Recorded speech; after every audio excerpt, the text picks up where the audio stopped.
एडगेट अभ्यास पुस्तिका कक्षा 8 विज्ञान अध्याय 4 के प्रश्नोत्तर हल करेंगे। अध्याय का नाम है दहन एवं ज्वाला। तो चलिए बच्चों इसके प्रश्नोत्तर हल करते हैं हम।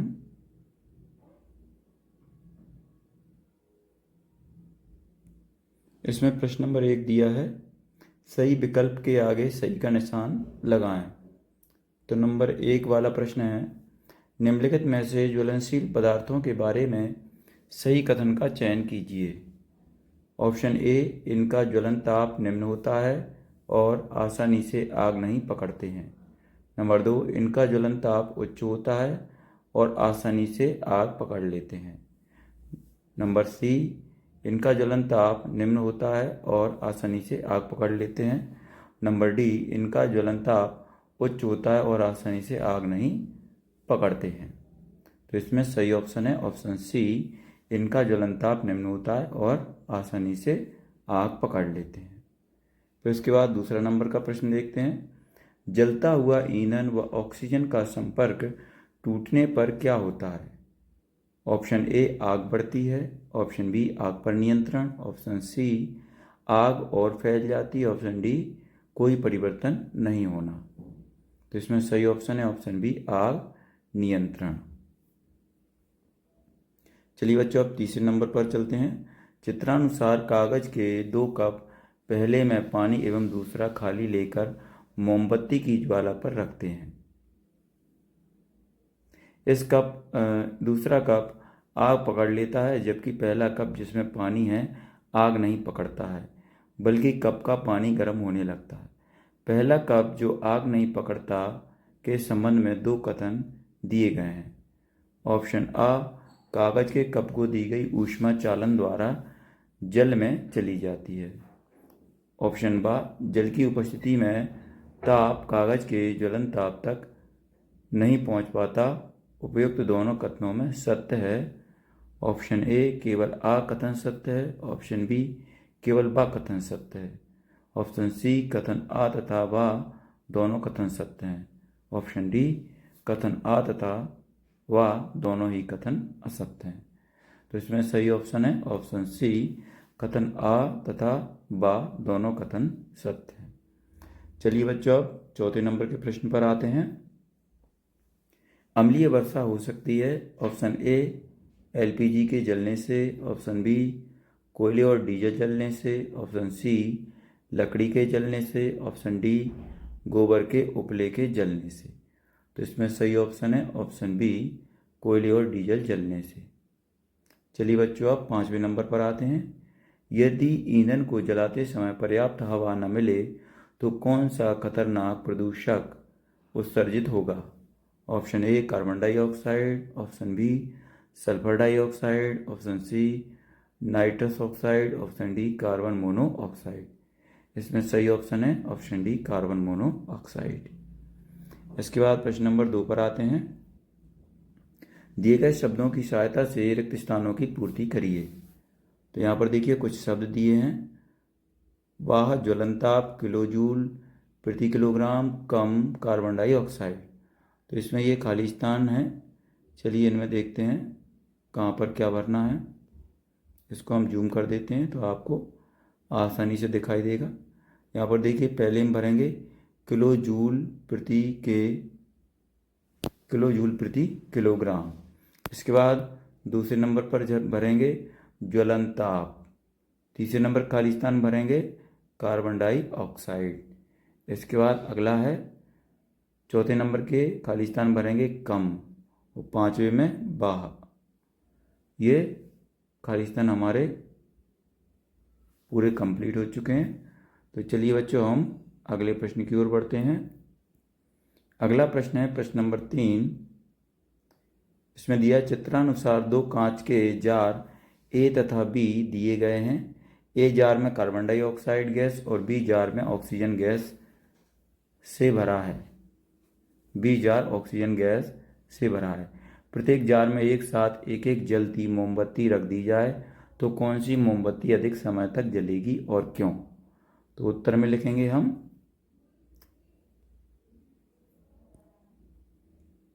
कांच जार ए में CO2 गैस होने के कारण मोमबत्ती कम समय तक जलेगी व बी जार में O2 होने से मोमबत्ती अधिक समय तक जलेगी, क्योंकि ऑक्सीजन की उपस्थिति में दहन होता है।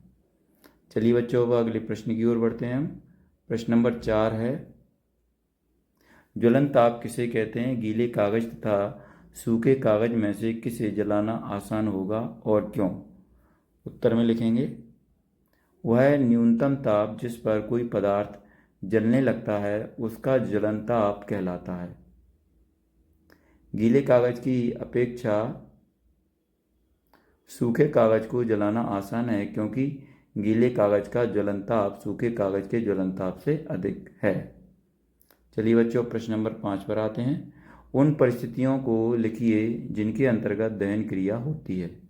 तो उत्तर में लिखेंगे, रासायनिक प्रक्रम जिसमें पदार्थ ऑक्सीजन से अभिक्रिया कर ऊष्मा देता है। चलिए बच्चों, हम प्रश्न नंबर 6 पर आते हैं। हमारे वायुमंडल में ऑक्सीजन 21% है और कार्बन डाइऑक्साइड का प्रतिशत 0.03% है। यदि दोनों के प्रतिशतों को आपस में बदल दिया जाए तो पर्यावरण पर क्या प्रभाव पड़ेगा?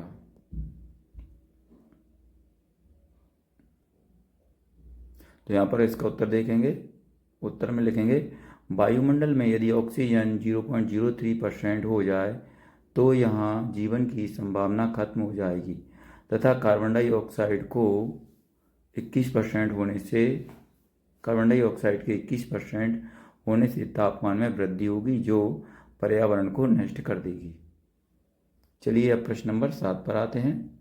प्रश्न नंबर 7 में दिया है, रसोई गैस को जलाने पर कोई आवाज़ नहीं होती, लेकिन पटाखों के जलाने पर तेज आवाज़ होती है, क्यों? स्पष्ट कीजिए। तो उत्तर में लिखेंगे, LPG की लौ धीमी गति से जलती है, जबकि पटाखों में बारूद होता है जिससे तेज आवाज़ निकलती है। अब हमारे सामने लघुत्तरी प्रश्न आ चुके हैं।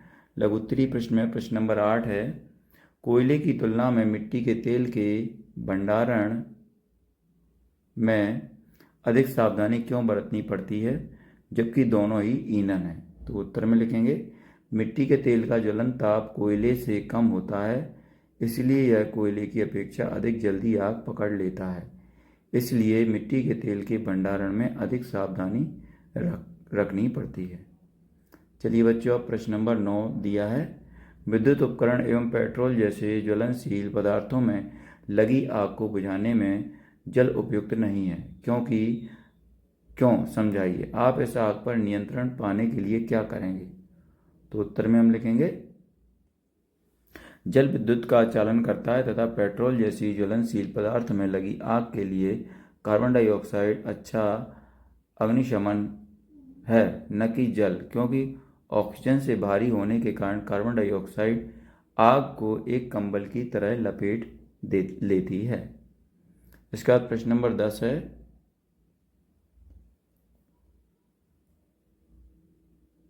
एक वैज्ञानिक ने एक ईंधन विकसित किया जिसका ऊष्मीय मान अधिक था तथा ज्वलन ताप 20 डिग्री सेंटीग्रेड था तथा यह ईंधन प्रदूषण रहित था। क्या यह एक अच्छा ईंधन था? यदि हाँ, तो कारण दीजिए। तो उत्तर में लिखेंगे, यह एक अच्छा ईंधन वह होता है जो उच्च ऊष्मीय मान रखता है, आसानी से जलने योग्य हो। यहाँ ईंधन का ऊष्मीय मान अधिक है, जो अच्छा संकेत है, अतः यह एक अच्छा ईंधन है। चलिए बच्चों, हम आगे बढ़ते हैं। प्रश्न नंबर 11 पर आ जाते हैं। प्रश्न नंबर 11 में दिया है, यदि ईंधन का ज्वलन तापमान औसत कमरे के तापमान से कम हो तो क्या समस्या उत्पन्न होगी? ऐसी स्थिति में होने वाले दहन के प्रकार का नाम तथा उदाहरण लिखिए। तो उत्तर में हम लिखेंगे, यदि ईंधन का ज्वलन तापमान कमरे के औसत तापमान से कम होता है तो वह आग पकड़ सकता है।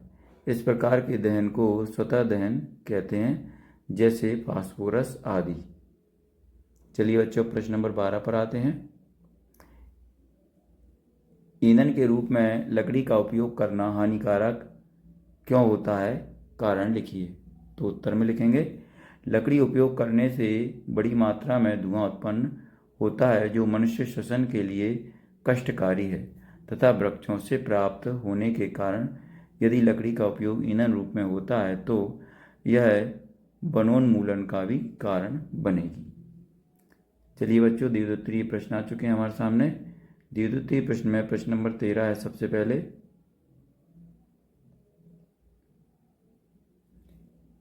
कारण स्पष्ट कीजिए। आ नंबर का प्रश्न है, दहन के समय मोमबत्ती ज्वाला के साथ जलती है किंतु कोयला नहीं, क्यों? तो उत्तर में लिखेंगे, दहन के समय जो पदार्थ बाष्पित होते हैं वे ज्वाला का निर्माण करते हैं, इसलिए मोमबत्ती ज्वाला के साथ जलती है, जबकि कोयला बाष्पित नहीं होता, इसलिए कोई ज्वाला नहीं देता। चलिए अब 12 नंबर का प्रश्न है, कुछ ज्वलनशील पदार्थों को जलाना दूसरे ज्वलनशील पदार्थों को जलाने की तुलना में कठिन होता है। उत्तर में लिखेंगे, विभिन्न पदार्थों का तापमान अलग अलग होता है, इसलिए वे एक दूसरे से अधिक आसानी से आग पकड़ सकते हैं। दूसरे ज्वलनशील पदार्थों की तुलना में कठिन होता है। अगला प्रश्न है प्रश्न नंबर 14, निम्न पर टिप्पणी लिखिए। आ नंबर का प्रश्न है, ताजमहल का रंग पहले की तुलना में पीला होता जा रहा है, इसके रंग परिवर्तन के क्या कारण हो सकते हैं? तो उत्तर में लिखेंगे, ताजमहल सल्फर डाइऑक्साइड के कारण पीला हो रहा है, यह अम्लीय वर्षा के कारण हो रहा है। अम्लीय वर्षा की बूंदें जब संगमरमर के साथ प्रतिक्रिया करती हैं तो परिणाम स्वरूप इसका रंग पीला होता जा रहा है। चलिए 12 नंबर का प्रश्न देखते हैं, इसको प्रदूषित होने से बचाने के लिए आप क्या संभावित उपाय कर सकते हैं? तो उत्तर में लिखेंगे, इससे प्रदूषित होने से बचाने के लिए निम्न उपाय किए जा सकते हैं। नंबर 1, पेड़ पौधे लगाने चाहिए। नंबर 2, वातावरण शुद्धि हेतु लोगों की आवाजाही पर रोक लगाना। नंबर 3, इसके आसपास संचालित उद्योगों पर प्रतिबंध लगाना। इसके बाद अगला प्रश्न है प्रश्न नंबर 15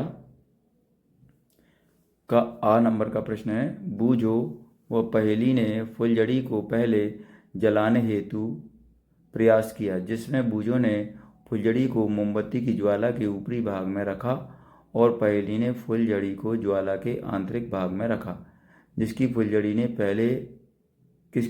ने पहले आग पकड़ी और क्यों? तो उत्तर में लिखेंगे, फुलझड़ी ने मोमबत्ती की ज्वाला के आंतरिक भाग में जल्दी आग पकड़ी। इसका कारण यह है कि मोमबत्ती की ज्वाला का आंतरिक भाग अधिक गर्म होता है। ज्वाला के इस भाग में तापमान अधिक होता है क्योंकि वहाँ दहन की प्रक्रिया तीव्र होती है। अतः पहेली की फुलझड़ी ने पहले आग पकड़ी। अगला है प्रश्न बा, मोमबत्ती की ज्वाला के विभिन्न क्षेत्रों को नामांकित करते हुए चित्र द्वारा प्रदर्शित कीजिए। तो यहाँ पर देखिए,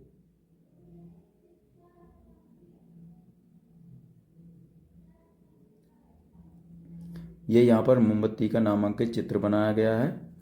आप भी बच्चों इसी हिसाब से इसी तरीके से देखकर अपने एडगेड अभ्यास पुस्तिका की बुक में इस चित्र को बना सकते हैं। चलिए बच्चों, इसी के साथ हम आगे बढ़ते हैं। अगला है हमारा प्रोजेक्ट 1। इसमें दिया है, बूझो व पहेली का घर साला से लगभग 6 किलोमीटर की दूरी पर है। बूझो के पिता उसे प्रतिदिन मोटरसाइकिल से छोड़ने आते हैं, वह ले जाते हैं, तथा पहेली के पिताजी उसे प्रतिदिन कार से साला लाते हैं व ले जाते हैं। बूझो के पिताजी को प्रतिदिन मोटरसाइकिल में आधा लीटर पेट्रोल लगता है, जबकि पहेली के पिताजी को प्रतिदिन साला आने व जाने में 2 लीटर डीजल लगता है। नंबर 1, अपने माता पिता या अभिभावक की सहायता से पूछकर निम्न तालिका को पूर्ण कीजिए। तो यहाँ पर ये तालिका है, देखिए इसमें क्या दिया है, क्रमांक, बूझो के पिता के द्वारा कुल व्यय पेट्रोल लीटर में और पहेली के पिता द्वारा व्यय डीजल लीटर में। सप्ताह 1, यहाँ पर देखिए ये इन्होंने 14 लीटर निकाला है। इसके बाद फरवरी 2024 में यहाँ पर 58 लीटर निकला हुआ है। चलिए बच्चों, हम आगे बढ़ते हैं। अगला है प्रश्न नंबर 2। वर्तमान में 1 लीटर पेट्रोल का कुल मूल्य 110 रुपये है, तो बूझो के पिता द्वारा एक सप्ताह में कुल कितनी राशि का पेट्रोल खर्च होगा। तो उत्तर में हम क्या लिखेंगे, इसका प्रश्न का हल करेंगे। एक दिन में 1 लीटर बराबर 110/2 बराबर 55 रुपये। एक सप्ताह में 55 × 7 बराबर 385 रुपये खर्च होंगे। इसके बाद तीसरे नंबर का है, वर्तमान में 1 लीटर डीजल का कुल मूल्य 104 रुपये है, तो पहेली के पिता द्वारा एक सप्ताह में कुल कितनी राशि का पेट्रोल खर्च होगा। तो उत्तर में हम इसका हल करेंगे। एक दिन में 2 लीटर लगता है बराबर 104 × 2 बराबर 208। एक सप्ताह में कितना खर्च होगा, 208 × 7 बराबर 1456 रुपये खर्च होंगे। चलिए बच्चों, हम अगला प्रश्न देखते हैं। प्रश्न नंबर 4 है, डीजल या पेट्रोल के स्थान पर प्रदूषण से बचने के लिए आप वाहनों में किस ईंधन का प्रयोग करेंगे। तो उत्तर में लिखेंगे सीएनजी का उपयोग करेंगे, क्योंकि कंपोस्ट नेचुरल गैस के रूप यह पर्यावरण को कम नुकसान पहुंचाती है और प्राथमिक स्रोत जैसे तेल, कुओं, कोयला कुओं से प्राकृतिक रूप में प्राप्त होती है। इसके बाद प्रोजेक्ट नंबर 2 पर आ जाते हैं। इसमें आ नंबर का प्रश्न है, अपने आसपास के 10 घरों का सर्वेक्षण कर पता लगाइए कि खाना पकाने के लिए किस प्रकार के ईंधन का उपयोग किया जाता है। इनमें से कौन कौन से ईंधन प्रदूषण के लिए उत्तरदायी हैं। तो उत्तर में लिखेंगे खाना पकाने में ईंधन लकड़ी, कोयला, सूखे उपले, एलपीजी इत्यादि। प्रदूषण हेतु उत्तरदायी ईंधन कौन कौन सा है, कोयला और लकड़ी। चलिए यहाँ पर 12 नंबर के प्रश्न पर आते हैं। हानिकारक ईंधन स्वास्थ्य एवं पर्यावरण पर क्या प्रभाव डालते हैं, अपने विचार लिखिए। तो उत्तर में लिखेंगे हानिकारक ईंधन से वायु प्रदूषण होता है, जिससे स्वास्थ्य व पर्यावरण दोनों ही प्रभावित होते हैं। वायु प्रदूषण से जानलेवा बीमारियां जैसे दमा, श्वसन रोग इत्यादि, पर्यावरण में पेड़ पौधों की वृद्धि में रुकावट तथा ऑक्सीजन की कमी, कार्बन डाइऑक्साइड में वृद्धि व तापमान में वृद्धि इत्यादि। यहाँ पर ये हमारा अध्याय 4 समाप्त होता है। अगर आपको हमारा ये वीडियो अच्छा लगता है तो इसको लाइक करें, अपने दोस्तों के साथ शेयर भी करें। इसी तरीके के और भी वीडियो पाने के लिए हमारे इस चैनल को सब्सक्राइब करना ना भूलें। धन्यवाद।